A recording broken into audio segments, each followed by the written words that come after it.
find a democracy somewhere to join its alliance. And Paraguay says, can we join your alliance?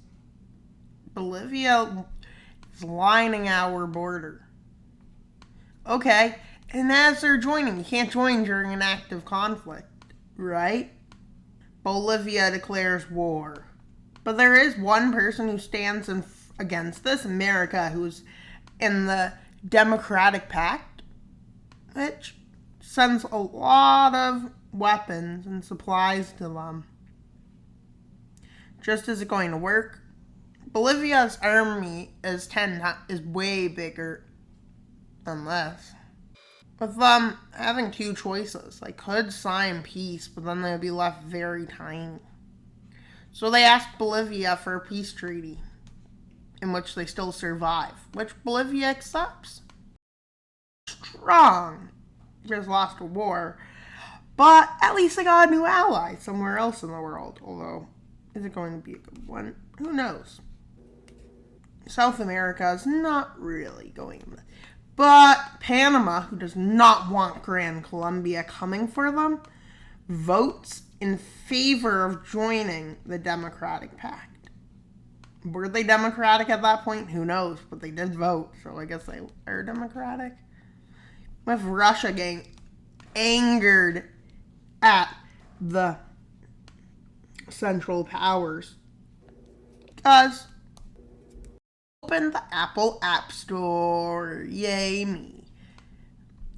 With Russia basically telling its pact, if this escalates into full-on war, to join. And finally, at this point, Mongolia takes advantage and annexes Inner Mongolia, despite the fact China doesn't like this. China did have a civil war, and they know this is probably going to go south, what they're doing. Basically, their war plan is that they only need to step in to the front yard. They don't want to get anything out of Germany. Germany can say what it looks like. Hungary too. They just want to get Poland in them and Finland. But this escalated kind of, guys. Very much. What were they thinking? This wouldn't escalate? With all the colonies joining in. Every country joining in. And it just makes the Soviets look imperialist. Oh, wait. It doesn't make them look bad, because, well, yeah. And so, their war goals. Wait, Finland doesn't want to go to war? Finland, I declare war on you, says Russia. No, you didn't. Yes, I did. I guess not. This is the same map we use all the time, except different borders, because I had to fix it to the past. It has different borders in the past. At this point. As they land in Crimea. Take Crimea. Now they have a southern front on Ukraine. Let's see what they're doing in Belarus. Okay, they're advancing steadily in the Belarus. In Baltica, they're making heavy gains. With Ukraine being able to make gains, or so they are. Finland makes gains, but that's just Finland, guys. Especially in the north, they're really good at it. Let's see how Russian war on Belarus goes. It'll go pretty well. And then they move into Poland and Lithuania as they united together. And the war goal, with now being known by Russia that if they want a chance to win this war, they have to take Berlin. Because that'll force the pact into treatying. As they're taking lots of Poland, a lot of troops get moved away from Ukraine into Germany, and Poland, and Latvia. Because Ukraine's pretty far from Germany's center. And Ukraine is pretty upset by this. On the plus side, they won't have to worry about it soon. Just can't worry once it's over. Don't know what I'm saying. With the Belarusian state also collapsing, the Soviet marches. With the Soviets meeting the Central Powers. And yeah. With it being a treaty that soon going to happen. Which won't be as in favor of Russia as Russia wants, because Russia hasn't exactly won. It's just a treaty, so they stop fighting, basically. Or one huge change is made, guys. Russia annexes Tanyutuva. Why would they do that? They gave them a vote, and they voted in favor. But it was under the eyes of communism, so yeah.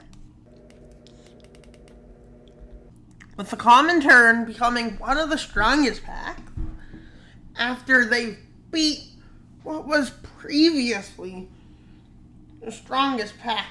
I would say the new strongest pack is probably the Allies. I would say maybe they're in second, but I'd still say third has to definitely be the Central Powers. Some fourth is America's pact, fifth is Japan's pact, because it's only Japan and Manchukuo, so that's like nothing. But the American pact is growing. Denmark and Norway decide to join it, as the pact sounds like a great idea to them. Protection.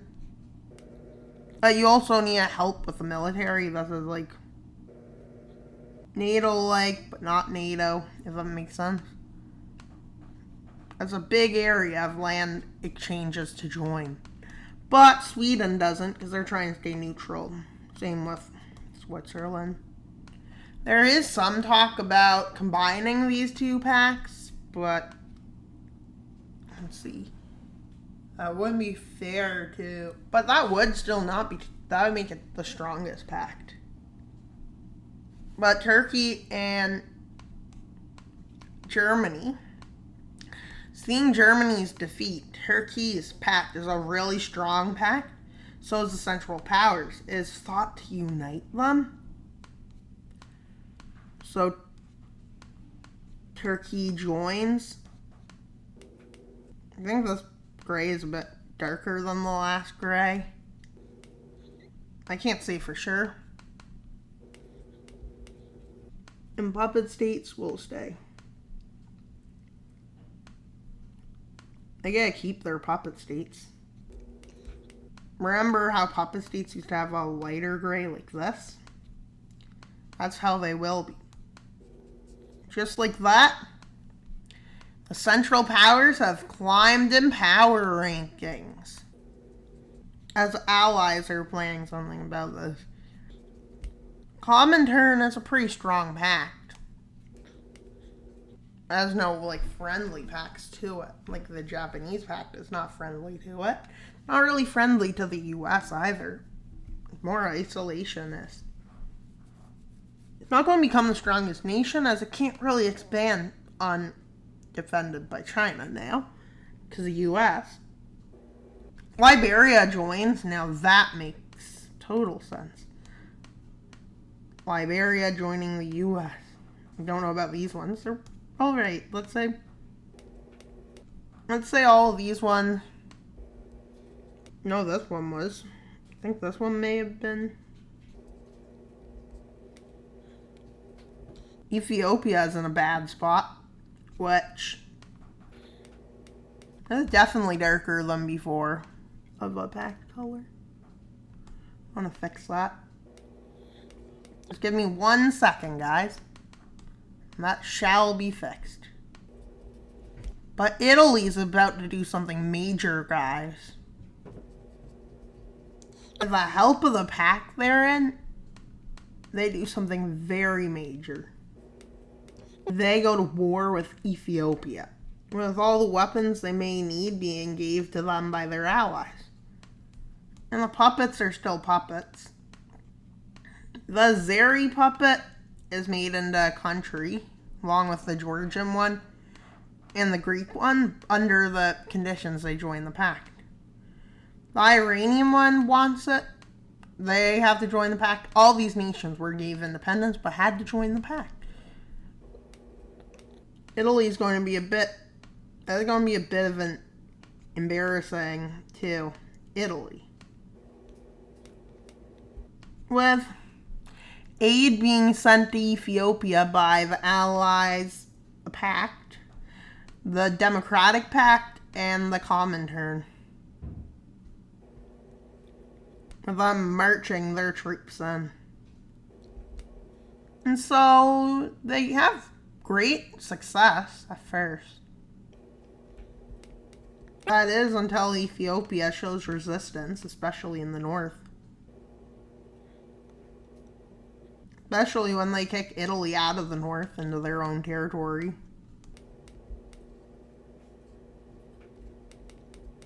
With the Allies offering protection if they go to peace without dying. But it was kind of a bit late, as Italy is putting more and more troops in. With another push back happening. They agree that peace is probably our best option, and both of them agree. Part of its land to Italy, but not completely dying, they join the Allies. Why would they do that? For protection, of course. Allies are working with the Democratic Pact in turns to somehow take out both the Comintern and the Central Powers, but they don't know the best way to do it. I'm not being sprung into revolution because, well, it's not convenient for them. Or at least they didn't lose enough to have that problem. But they did lose. But they didn't lose their pact. And so, this is a really great video. I had fun in making this, but I guess because alternate history. Who doesn't have fun with alternate history? What do? Watch alternate history. See, it's pretty fun to watch alternate histories. And thank you for watching today's video. Please like and subscribe. Why should you like? Because last time I looked at my channel, I had 810 subscribers, which was 190 away from our goal and next subscriber special. So please subscribe. And that's all for today's video. Please like, subscribe, comment. And that's all for today's video. Wild Mapper out, but not until you subscribe.